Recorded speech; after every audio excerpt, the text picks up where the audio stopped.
nesse encontro eu quero atender um pedido, né, da nossa irmã Flávia, que sugeriu um tema para que a gente dialogasse aqui um pouco.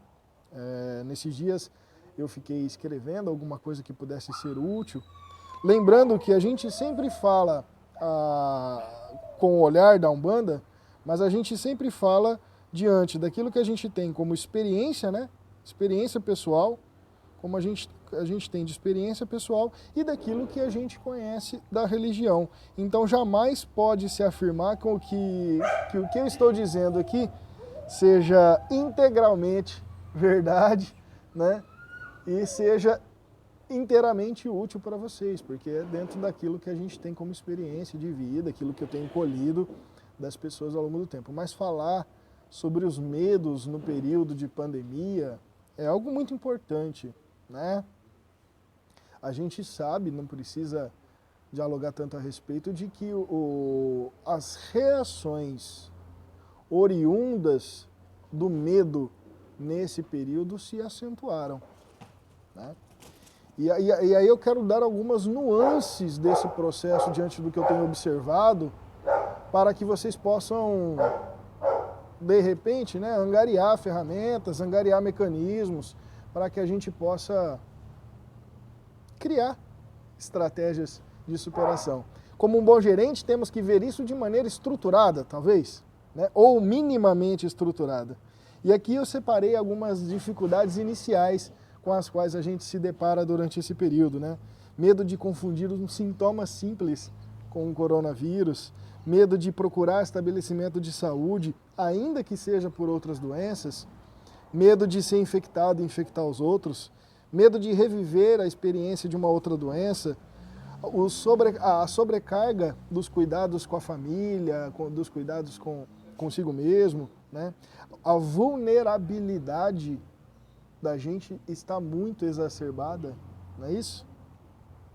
O medo da deterioração da saúde mental e física que a gente passa nesse processo também é muito presente, e o medo financeiro, né?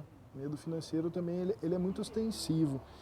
E fato é, evita a todo custo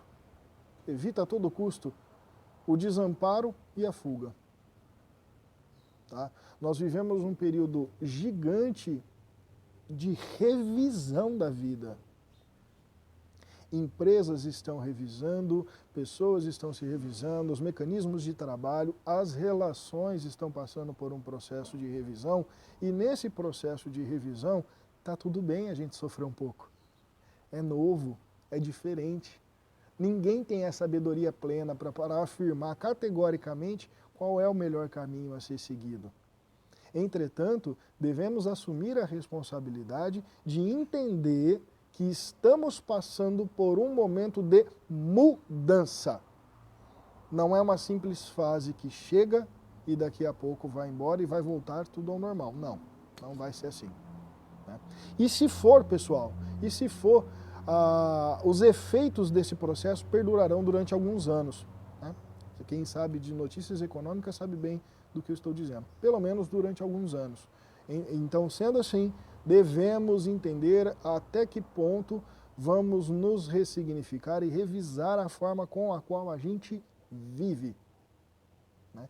E se desamparar e fugir desse cenário causará ainda mais medo, ainda mais perdição durante esse período. E para você evitar isso, procura ser menos autocrítico inicialmente. Várias coisas que você está tentando fazer diferente estão dando errado, né? Isso é comigo também. Mas a gente se adapta, a gente vai mudando, a gente está mudando, até encontrar o melhor cenário, o melhor conjunto de tarefas que a gente pode desenvolver para esse período. Então, inicialmente eu digo para vocês, calma, tá tudo bem. Muda, mas vai doer um pouquinho, vai causar um pouco de perdição, mas a gente vai revendo as alternativas que a gente tem. E nesse período dividir um pouco da bagagem é muito importante. Aqui eu coloquei assim, ó, para a gente buscar, né, informação e algumas sugestões que eu coloquei aqui para a gente poder agir com planejamento, agir com esforço, buscar informação confiável, né? Então, primeiramente, procure entender como você pode cuidar melhor de si mesmo e do outro. Né? Ainda ontem eu dizia, em vídeos passados, que o amor é uma experiência de cuidado, né? Então procura entender que nesse período há uma necessidade da gente se cuidar e cuidar dos outros melhor. Desde o hábito da máscara, o hábito de tirar a roupa quando chega em casa, até mesmo, né, a questão do cuidado emocional, do cuidado afetivo. Outra grande questão, exercitar, por mais dolorosa que seja, a empatia. Esse movimento está extremamente difícil para você. Entretanto, ele está difícil para todo mundo, sem exceção. Até aqueles que teoricamente estão diante de uma vida normal, que estão trabalhando, que estão fazendo, estão vendo, estão sentindo todas essas mudanças. Portanto, é uma ótima hora para você exercitar a empatia, certo? E a empatia faz com que a gente fique mais silencioso, faz com que a gente fique mais compreensível, faz com que a gente fique mais leve diante dessas cargas negativas. E ela desperta, olha que importante isso, né? A empatia, sabe que é empatia, né? Se colocar no lugar do outro. A empatia, vista de um ponto de... vista por um olhar religioso, a empatia é o despertar das reações emotivas da fé e da amorosidade. A verdadeira empatia, né? Num sentido mais amplo, eu quero dizer o seguinte, ao criar uma verdadeira empatia, óbvio que você não vai fazer isso em período de pandemia, mas a reação emotiva física chega a ser dar um abraço, chega a ser um eu te amo, de alma, aquele eu te amo que sai, né, em todos os níveis. Porque realmente, como a irmã coloca aqui, os nervos estão à flor da pele para todo mundo. E é para a criança, para o adulto, para o velho, para todo mundo. E quando a gente fala de grupo de risco, pessoal, mais do que empatia, aí é a necessidade que nós nunca exercemos de maneira integral de fazer o cuidado com esse pessoal. Crianças não foram presas para ficar presas dentro de casa, velhos não foram feitos para, nessa hora da vida em que, teoricamente, somente aproveitariam a vida, fiquem isolados. Portanto, sejamos mais complacentes com esse pessoal. Sejamos mais compreensivos.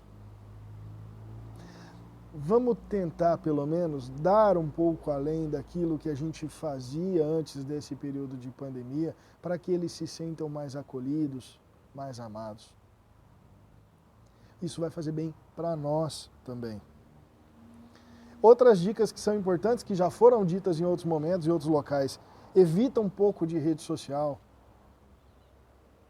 O nego tá postando muita porcaria, cara. Na Umbanda, então, meu Deus do céu. Evita um pouco. Evita um pouco. A rede social não é fonte de vida, né? Ela se feita de maneira descuidada, ela sai dos aspectos como a gente está fazendo aqui, de interação social, para inferiorização do ser humano, aquelas pessoas que postam a vida que não tem, para mentira, para falsidade, para o ego, enfim. Tomem cuidado com isso, né? Dentro de casa, procura deixar suas atividades mais prazerosas. E aqui eu não estou falando de novas atividades necessariamente, mas aquelas atividades que você já tinha que fazer e agora estão também tendo de passar por uma ressignificação, né? Fazer um chá, buscar um ambiente tranquilo, ouvir uma música diferente que te inspire, coisas simples que a gente pode colocar ao longo do nosso dia e que são benéficas, né? Dentro das questões que a gente coloca para home office, de modo geral, em gestão, coloca tempo para determinadas atividades, né? Por ordem, obviamente, de prioridade, coloca tempo E ao momento em que você concluir essa tarefa, se dê, importante, se dê uma recompensa pelo cumprimento dessa tarefa. E pelo amor de Deus, a gente já está explodindo de gordo nessa pandemia, tá? Evita dar de recompensa para si mesmo comida e doce. Quando eu falo recompensa, eu estou dizendo de você fazer um período com o seu bichinho de estimação, uma brincadeira com seu filho, uma videochamada com um amigo para dar uma relaxada, assistir um episódio de uma série que você gosta. Primeiro, porque a cabeça precisa desse descanso, né? Segundo, porque o corpo gera gatilhos de satisfação. Inclusive gera hormônios, né, de satisfação a partir desses insights de satisfação. Faça isso, nós estamos dentro de casa, faça isso, isso vai ajudar demais a lidar com os medos e angústias desse momento, tá certo? E em relação à questão financeira, agora é mais o gerente falando do que o dirigente, em relação à sua situação financeira, ela também precisa ser ressignificada, né? Primeiro olhar que você vai dar é para o seu cartão de crédito, avaliar as contas não essenciais, né? Assim como as atividades não essenciais estão funcionando, suas contas não essenciais também deverão passar por uma profunda ressignificação, tá?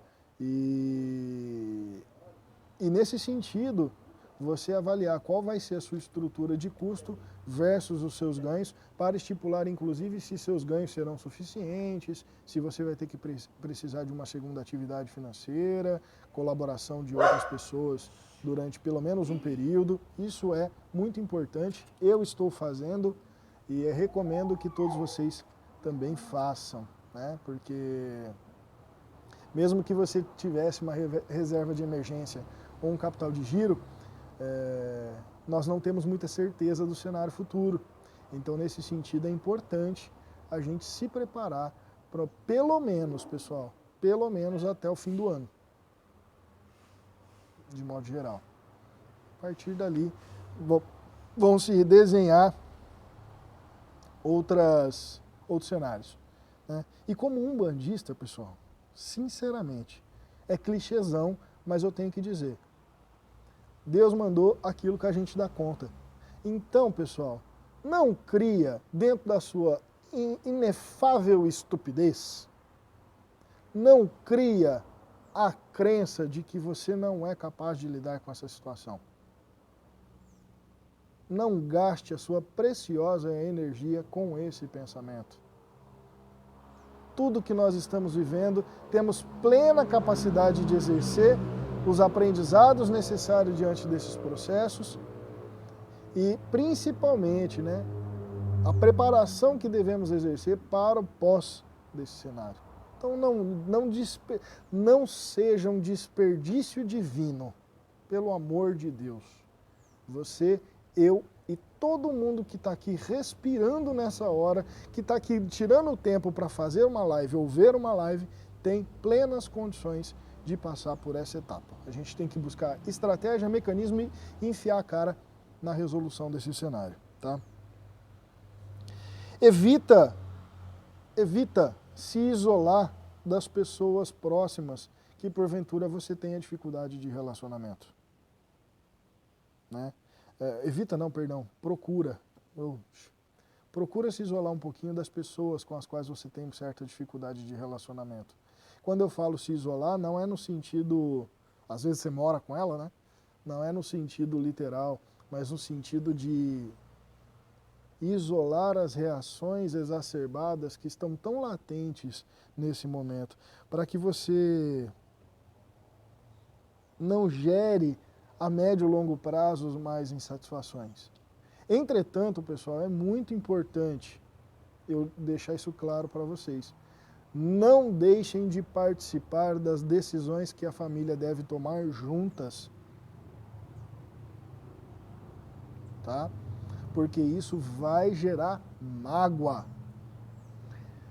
Como umbandista, eu estou velho no tratamento dessas mágoas, única e simplesmente porque a mulher precisava dar uma opinião para o marido precisava dar uma opinião para a mulher, a mãe para o filho e vice-versa. Quando você for solicitado, participe das decisões. Não busque justificar nesse período de pandemia que você deva se isolar dessas decisões que são importantes, né? Se isola de porcarias, isola seu ouvido de porcarias, de maledicências. Aí sim vale a pena, né? Qual que é, e aqui eu quero fazer essa pergunta para vocês, eu não vou responder não. Qual que é a habilidade que você, para lidar com desafios, ou estratégias que você tem e já foram utilizadas para resolver os problemas da sua vida, que você vai poder explorar nesse momento? Fica aqui uma pergunta no ar, uma pergunta que eu me fiz desde quando isso começou, e fica aqui uma pergunta para vocês, tá certo? No que tange aos relacionamentos, né? Aos relacionamentos, de modo geral, sentir que existe pessoa que apoia a gente é muito importante. Seja em que nível, que área da nossa vida for, pessoal, profissional, espiritual, isso é muito importante. Busque auxílio com as pessoas que vão te ajudar na sua demanda emocional. Todos nós somos seres humanos. Eu tenho uma meia dúzia de amigos aí, alguns deles estão assistindo essa live, inclusive, os quais eu tenho a plena liberdade de poder dividir a demanda emocional, senão a gente explode, cara. Não dá conta. Se já não dá conta da vida normal, imagina nesse período, né? Particularmente, afirmo aqui para vocês que meu trabalho basicamente está direcionado para o home office, ou seja, estou vivendo numa celinha e num quintal. E está maravilhoso, né? Tem que estar maravilhoso. Imagina quem não tem tudo isso. Tem aqui gadgets filmando, live, internet. Então temos que ser gratos ao que podemos fazer nessa hora, mas a gente pesa sozinho. Porque não fomos feitos para viver sozinhos, fomos feitos para viver em sociedade. Então divida essa carga emocional, encontre um amigo de confiança. Se não tiver amigo, busque um psicólogo. Psicólogo, psiquiatra, terapeuta, tá? Essas pessoas também são fundamentais e muito importantes nessa divisão de cargas, principalmente durante esse período. Também você pode fazer eu estou fazendo isso, eu estou desenvolvendo a minha escrita, né? Mais e muito mais do que eu fazia antigamente. Procura outras maneiras de você se manifestar. E, gente, nessa hora tá tudo bem ser idiota, viu? Dançar, pintar, fazer poesia. A arte é uma expressão da síntese do conhecimento e da manifestação de Deus. Tá? Toda a arte ajuda a gente a entender e manifestar a presença do sagrado. Isso é fundamento de Umbanda. Não se faz a Umbanda sem a arte. Não se faz. Não existe Umbanda sem arte. Fazer sua mandala, dançar sua música preferida, escrever um texto, desenhar alguma coisa, utilize, ter o seu diário, utilize outras formas de expressão pautadas pela arte, porque isso é desenvolvimento espiritual do ser humano. Tá? Faça isso, altamente recomendado aqui para a nossa comunidade de santo, para os filhos de santo do Ceia também, né? E eu não sei como é que vocês desenrolam suas práticas familiares, né? Mas pelo menos periodicamente. Eu defendo demais isso no Ceia. Pelo menos uma vez ou outra, reze com a sua família. Chame eles para um Pai Nosso ali de 1 minuto. Construa um momento de, não é lavagem de roupa suja, pelo amor de Deus, mas um momento em que vocês se deem o direito de expressar um sentimento ou uma emoção em família. Não tem elo de conexão mais forte do que a família. E se aquilo estiver pautado pelo amor, gente, vocês passam com sucesso absolutamente qualquer fase. Então, e por mais infeliz que seja a sua família, faça, né? Não precisa fazer evangelho no ar, pelo amor de Deus, não faz gira, não faz culto, nem incorpora, sou contra isso, depois a gente fala a respeito, mas não faz, né? Agora, reza para os pretos velhos, reza para os caboclos, sente a paz, a vibração, a axé pelos pontos, pela cantoria. Isso é bom, isso é gostoso, vai ajudar a lidar com todo esse momento, né? A questão da submissão e oposição, para a gente poder evitar, tá? Evita discussão e briga, isso é sempre, né? Isso é preservação, a gente chama, Mata e Silva fala que evitar briga, discussão e pessoa pessimista, né? Preserva tanto a mediunidade do que uma incorporação. Olha só que legal. Então, falando de mediunidade, né? Para você evitar desgaste energético que vai afetar a sua mediunidade, né? Procura evitar, porque tem gente que gosta de comprar briga, né? Tem gente que gosta de criar briga, mas procura evitar briga, discussão e pessoas pessimistas. Isso vai ser... Agora, isso é necessário. Isso não é dica, isso é necessidade durante esse período, né? E para aqueles que têm relacionamentos mais latentes aí sendo vividos, né? Gente, me fala a vocês, quando que numa relação relembrar mágoa curou alguma coisa? Trouxe paz para alguma coisa? Trouxe luz para alguma coisa? Então, ainda ontem eu conversava com a Ana Cláudia a respeito disso, né? Chega de reviver o que dói, porque já está difícil pra caramba. Vamos procurar definitivamente buscar as coisas novas que devem ser compreendidas e vividas. Eu acho que isso é muito importante, né? Muito importante. E, por fim, né? Ou não, a gente tem aquela premissa, né? Esotérica ou religiosa, que a gente assuma a sabedoria para agir diante daquilo que a gente pode e assuma a compreensão divina para aceitar aquilo que a gente não pode, né? Então, aquilo que tiver mais doído nas suas emoções, nos seus medos, e que os pensamentos e sentimentos não são necessariamente expressões da realidade. Primeira coisa, quando os pensamentos, os medos, as dores, as angústias pairarem sobre você, né, uma dica de baiano, né? Aprendi isso com um baiano que me assiste.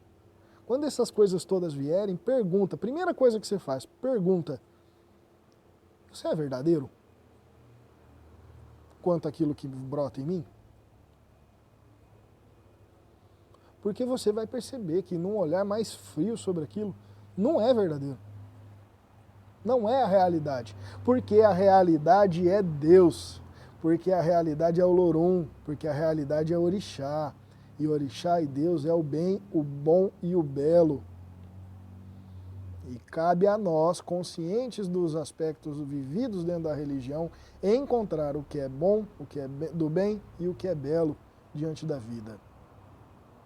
Agora, se você quiser fazer um culto àquilo que dói, o problema vai ser só seu, tem nada a ver com isso, né? Questiona mesmo se esses problemas ditos sem soluções realmente não apresentam, né?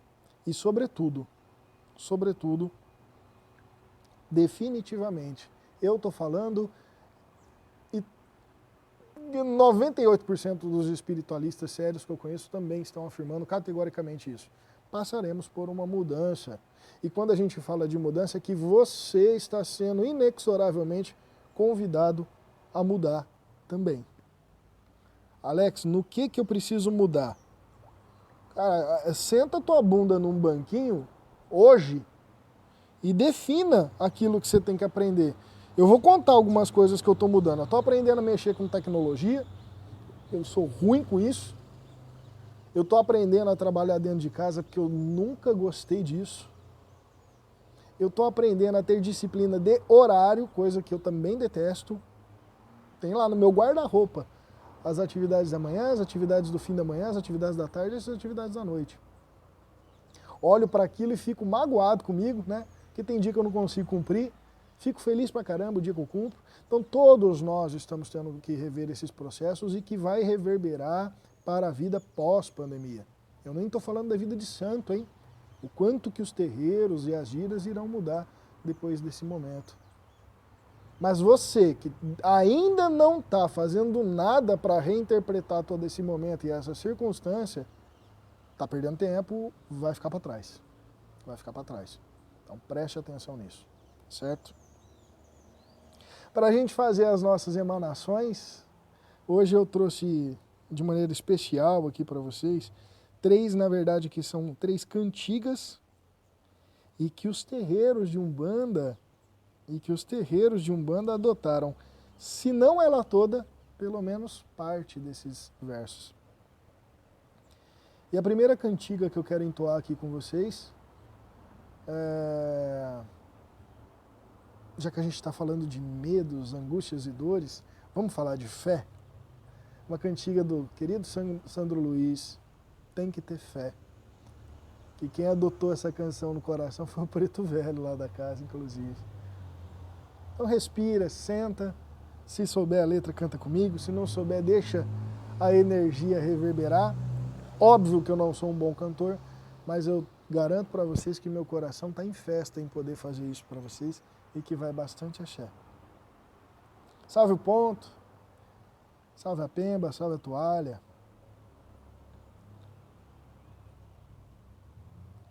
Tem que ter fé, não baixa a guarda. Tem que ter fé que essa vida o tempo não para.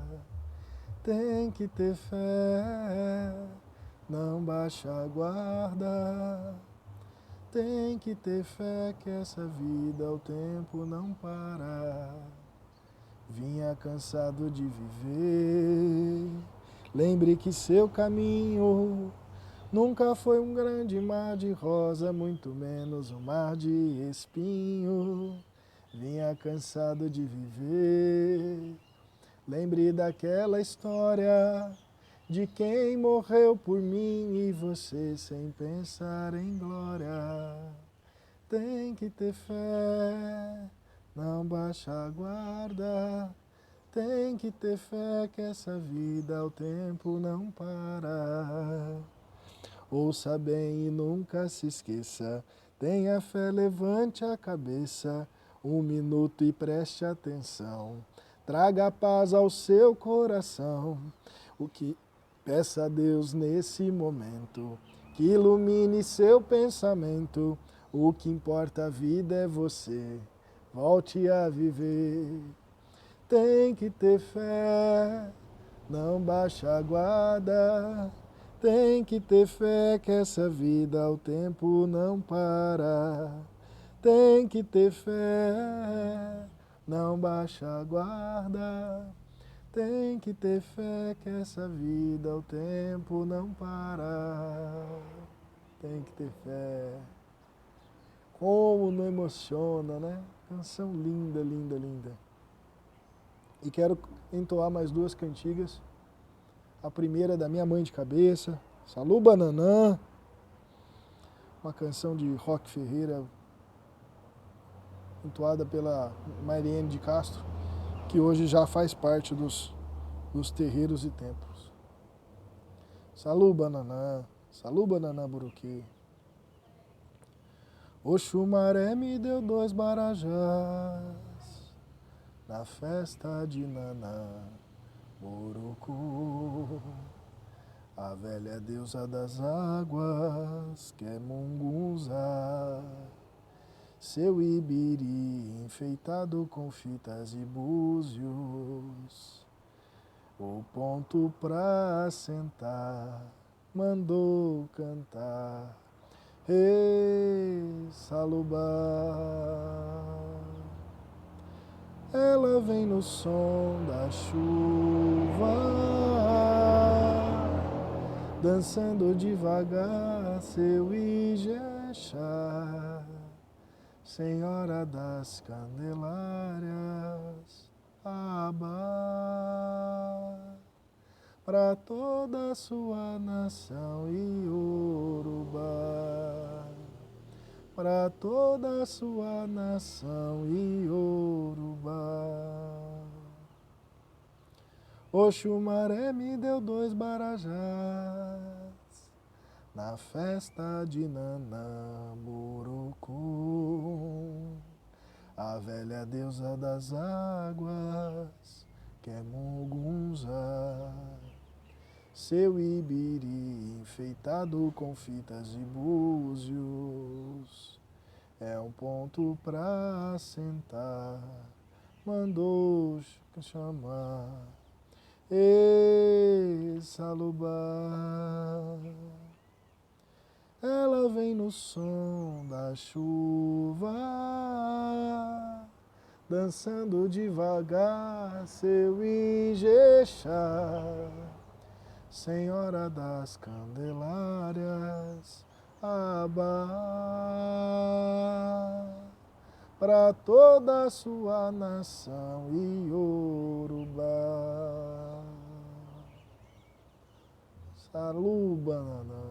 Saluba Nanamburuque. E este ponto, divinamente escrito por José Carlos Pinheiro, encantado pela maravilhosa Glória Bonfim, para nós saudarmos o grande regente dos pretos velhos, Senhor Obaluaê, Atotô, Ajoberô Molu, Atotô, Ajoberô Baluaê. O velho é dono do tempo, não para nunca de andar, e todo o peso do mundo carrega em seu xaxará.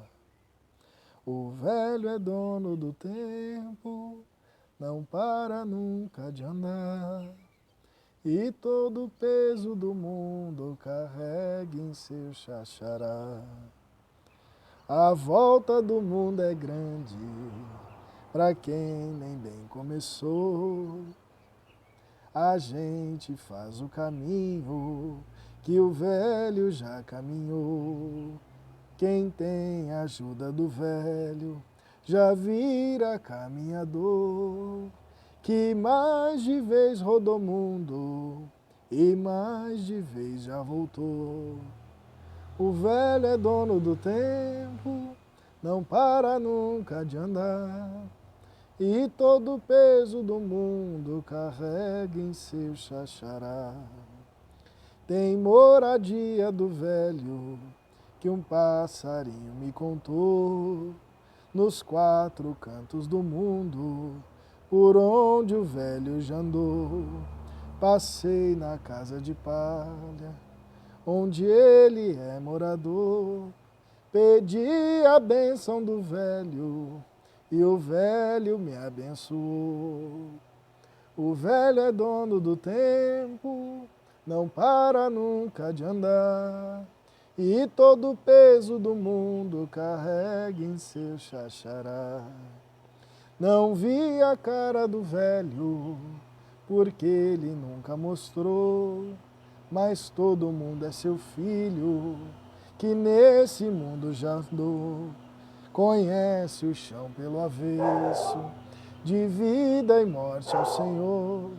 Poder maior do que o velho, somente o do Criador. Poder maior do que o velho, somente o do Criador. O velho é dono do tempo, não para nunca de andar, e todo o peso do mundo carrega em seu xaxará. Atotô, Ajoberô, Molu, Atotô, Ajoberô, Baluaê.